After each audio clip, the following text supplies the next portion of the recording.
ഈ നമുക്ക് നവഗ്രഹമില്ലേ, ഈ നവഗ്രഹങ്ങൾ 7 പ്രധാനമായിരിക്കുന്ന നമുക്ക് നല്ലത് ചെയ്യുന്നത്. നല്ലത് ചെയ്യുന്നത് വെച്ചാൽ ബുദ്ധി തരുന്നത്.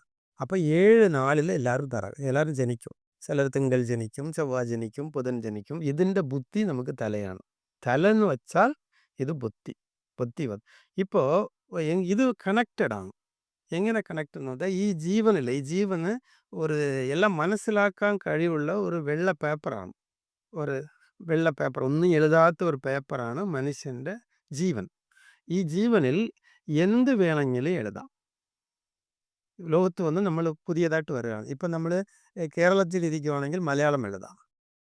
അതുപോലെ നമ്മൾ വടക്കൻ ഇന്ത്യയിൽ പോയാൽ, ഉത്തർപ്രദേശത്തിൽ പോയാൽ അവർ ഹിന്ദി എഴുതും. അപ്പോൾ ഇതിന് അവിടെ എഴുതിയതെ കൊണ്ട് ജീവിക്കാൻ പറ്റത്തുള്ളൂ. എഴുതണം, രണ്ടാമത് പ്രാക്ടീസ് ചെയ്യണം. അത് നമുക്ക് പരിശീലിക്കാം, അത് ശീലിക്കണം. അതിനൊരു ശീലമുണ്ടാകണം. ശീലമില്ലാതെ നമുക്കൊന്നും ചെയ്യാൻ കഴിയത്തില്ല. അപ്പോൾ ശീലമുണ്ടായാൽ രാശിചക്രം ഇങ്ങനെ ചുറ്റും. ഇത് ചുറ്റിക്കൊണ്ട് മനുഷ്യരുടെ അത് ശീലമുണ്ടാക്കും. പക്ഷേ ജീവൻ അതാണ്, അത് ചുറ്റത്തില്ല. ജീവൻ അതാണ്, നക്ഷത്രമാണ്. പക്ഷെ ഇപ്പോൾ കണക്റ്റാണ്. ഈ ബുദ്ധിയില്ലേ തലയിൽ നിന്ന് വരും. ശരീരമാണെങ്കിൽ അരയുടെ കീഴ്, ആബിയുടെ അടിയിലാണ് രാശിചക്രം.